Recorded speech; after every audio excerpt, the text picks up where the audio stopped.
আসসালামু আলাইকুম প্রিয় সৌদি আরব প্রবাসী বন্ধুরা, আমরা যারা সৌদি আরবের বিভিন্ন জায়গায় ঘোরাফেরা করি বা কাজবাজ করি, আমাদের সামনে যদি কখনো গুরুতর অসুস্থ কোনো ব্যক্তি পড়ে, হয়তো রোড অ্যাক্সিডেন্টে বা যে কোনো কারণে আপনার সামনে যদি গুরুতর কোনো আহত ব্যক্তি পড়েই যায়, তখন আসলে ভাই অনেকে বলে যে ধরবেন না, দৌড়ে পলাবেন, এই সেই, এরকম কোনো কিছুই না ভাই।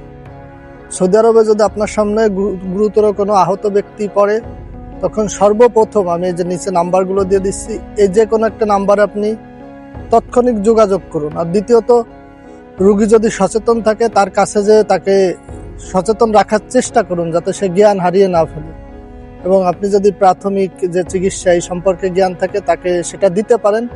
কিন্তু আপনি যদি পুলিশ, অ্যাম্বুলেন্স বা অন্য কোনো সেবায় যোগাযোগ করেন, তখন তারা আসা পর্যন্ত আপনি অবশ্যই সেই জায়গায় অবস্থান করুন। আপনি তাদেরকে তথ্য দিয়ে সেখান থেকে পালিয়ে যাবেন না বা ভয়তে চলে যাবেন না। আপনি তথ্য দিন এবং আপনার কোন জায়গা সেটা পরিপূর্ণভাবে সুন্দর করে তাকে লোকেশন দিন।